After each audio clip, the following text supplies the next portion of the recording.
선생님, 이게 카톡이라는 거예요? 우리 손주가 맨날 보내는 게 이거였구나. 경기도의 한 주민센터 디지털 교실에서 올해 78배 박순자 할머니가 스마트폰 화면을 들여다보며 환하게 웃었다.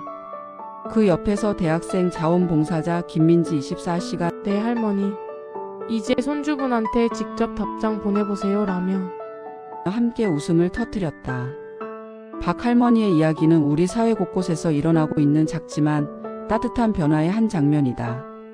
70대 할머니의 도전, 스마트폰과의 첫 만남.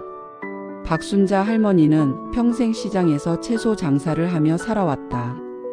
새벽같이 일어나 도매시장에서 채소를 떼어와 자판을 펼치고 손님들과 정을 나누며 하루하루를 보냈다. 그러다 3년 전 무릎이 안 좋아져 가게를 접었고 혼자 사는 삶이 시작됐다. 아들, 딸이 다 서울에 있어요. 손주들도 바쁘고. 명절 때나 보고 평소엔 전화로만 소식 전하죠. 그런데 요즘은 전화도 잘 안 받더라고요. 다들 바쁘니까. 할머니의 목소리에는 쓸쓸함이 묻어났다. 특히 작년 추석 손주 지호가 할머니 카톡 안 보셨어요? 늦는다고 메시지 보냈는데 라고 했을 때의 당혹감을 아직도 잊지 못한다. 그때 참 속상했어요.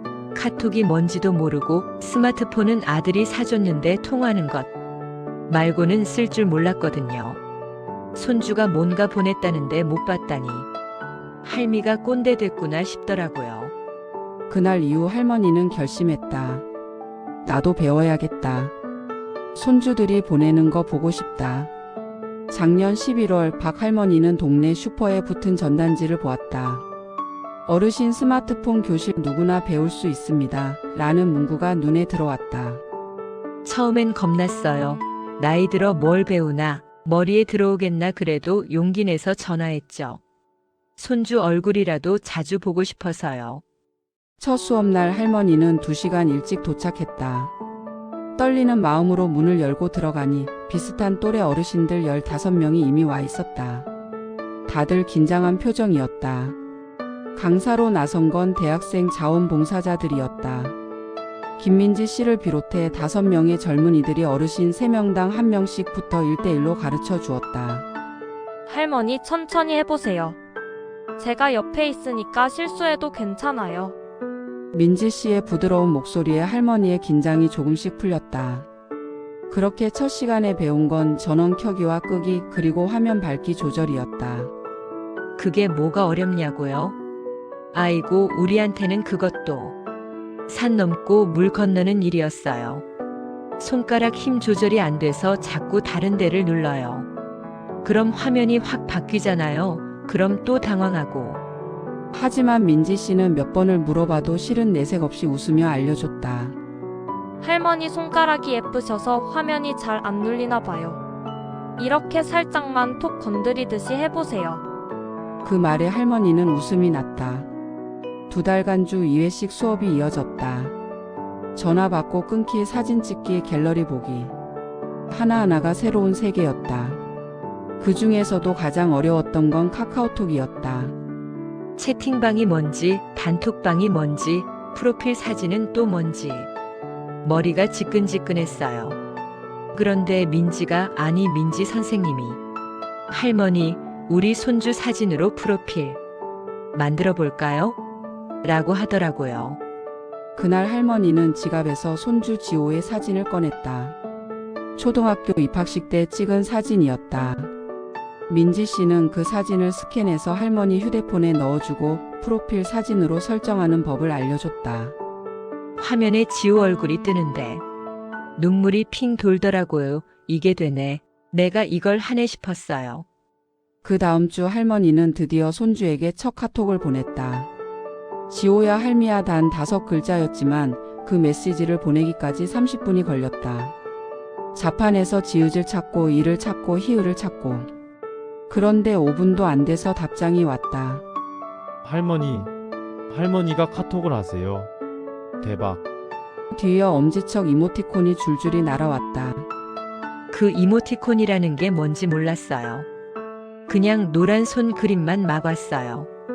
민지한테 물었더니 칭찬한다는 뜻이에요. 할머니 하더라고요. 아이고, 그래서 나도 보내고 싶었죠.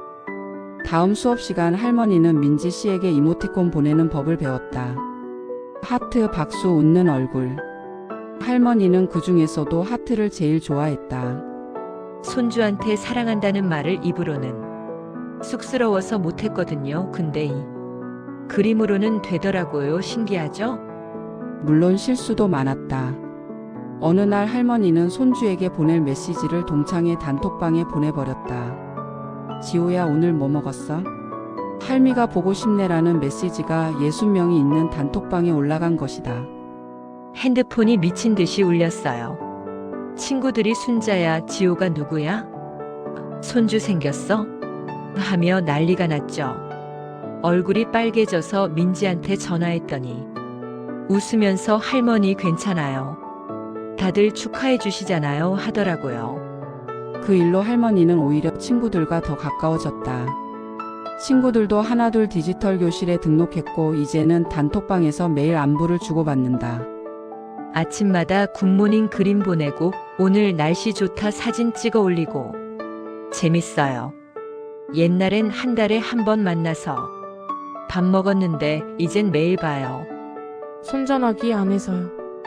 또 한 번은 영상통화를 배우다가 할머니가 실수로 전면 카메라를 켰는데 자기 얼굴이 크게 나와서 깜짝 놀라 소리를 질렀다.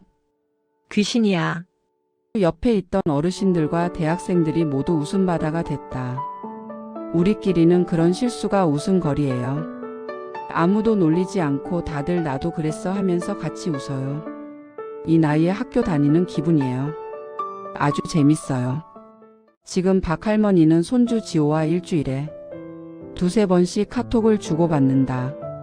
학교 끝나고 집에 돌아온 지호가 할머니 저 왔어요라고 메시지를 보내면 할머니는 오냐 오늘도 수고했다 하며 밥 먹는 이모티콘을 보낸다. 명절이나 생일 때만 보던 손주와 이제는 매일 소통한다. 지호가 시험을 잘 봤다고 하면 박수 이모티콘을, 힘들다고 하면 파이팅 이모티콘을 보낸다. 요즘엔 영상통화도 해요. 처음엔 화면 보면서 말하는 게 어색했는데 이제는 괜찮아요. 지호 얼굴 보면서 밥 먹었니? 감기 조심해라 할 수 있잖아요.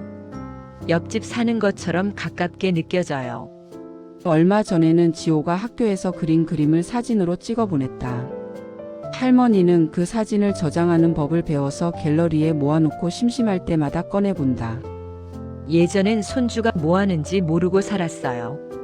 1년에 두세 번 보고 통화도 어쩌다 한 번. 근데 이제는 매일 알아요. 오늘 급식 메뉴가 뭔지, 체육 시간에 축구했다는 것도 알고. 할미가 손주 인생에 들어간 기분이에요. 젊은 세대에게 배우며 얻은 것들. 박할머니는 민지 씨에게 고마운 마음을 전하고 싶어서 김장김치를 담가 가져갔다. 민지 씨는 할머니 이게 무슨 말씀이세요? 라며 사양했지만 할머니는 꼭 받으라고 했다. 쌀로 밥 해주면 쌀로 갚고 밀가루로 빵 만들어주면 밀가루로 갚는 법이에요. 근데 나는 김치밖에 못 담그니까. 민지가 나한테 해준 게 얼마나 큰지 몰라요. 손주를 다시 만나게 해줬어요. 민지 씨는 오히려 할머니에게서 많은 것을 배웠다고 말한다.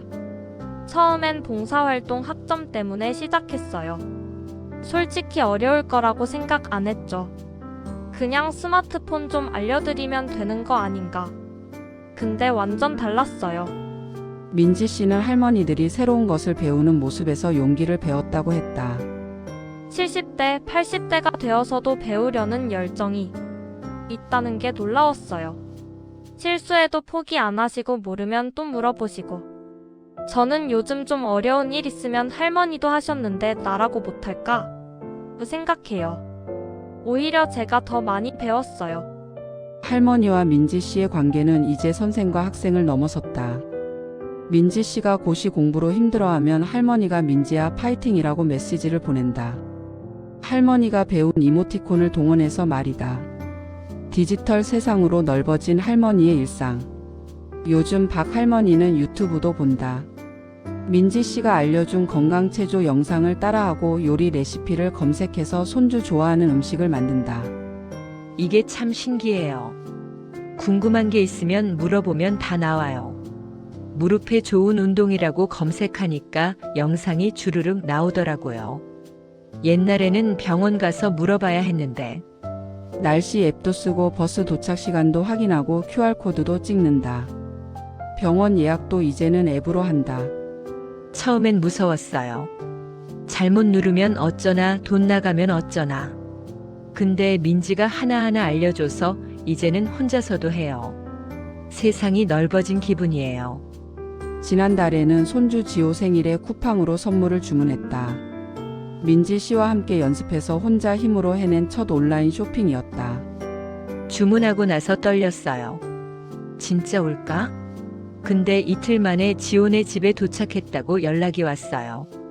지호가 영상통화로 할머니 감사해요 하면서 선물 보여주는데 내가 서울까지 안 가고도 손주한테 선물을 줬다는 게 신기했어요. 다른 어르신들에게도 번지는 변화. 박 할머니의 변화는 주변 어르신들에게도 영감을 줬다. 같은 동네 사는 김철수 할아버지 81는 할머니를 보고 용기를 얻어 디지털 교실에 등록했다. 순자 씨가 하는 거 보니까 나도 할 수 있을 것 같더라고. 나도 손자랑 카톡하고 싶어서요. 지금은 15명으로 시작한 교실이 40명으로 늘었다. 대기자만 20명이 넘는다. 대학생 자원봉사자도 10명으로 증가했다. 민지 씨는 할머니 할아버지들이 배우시는 모습을 보면 제 할머니 할아버지 생각나요. 우리 가족도 멀리 살아서 자주 못 뵀는데 이분들 가르쳐 드리면서 효도하는 기분이에요 라고 말했다. 세대를 잇는 따뜻한 다리. 박 할머니는 이제 다른 어르신들에게 배운 것을 알려주기도 한다. 나도 선생님이 됐어요 라며 웃는 할머니의 얼굴은 밝다. 옆집 할머니한테 사진 찍는 법 알려줬어요. 이렇게 누르면 찰칵 찍혀요 했더니 아이고 순자씨 똑똑해졌네 하시더라고요. 기분이 좋았어요. 디지털 격차 해소는 단순히 기술을 배우는 것이 아니었다. 그건 단절됐던 가족을 다시 연결하고 멈춰있던 일상에 활력을 불어넣고 세대 간의 벽을 허무는 일이었다. 나는 늙었다고 생각했어요. 세상에 뒤처졌다고. 근데 아니더라고요. 배우니까 할 수 있어요. 젊은 친구들이 할머니도 하시는데 저도 할게요 하면서 오히려 힘내는 걸 보면 우리도 쓸모가 있구나 싶어요. 얼마 전 할머니는 손주 지호에게 특별한 메시지를 보냈다. 지호야 할미가 70 넘어서 스마트폰 배웠다. 너도 어려운 거 있어도 포기하지 마라. 할미가 응원한다. 뒤이어 하트 이모티콘 10개를 연달아 보냈다. 지호의 답장은 간단했다. 할머니 최고. 사랑해요. 그리고 할머니가 보낸 것보다 더 많은 하트가 화면을 가득 채웠다.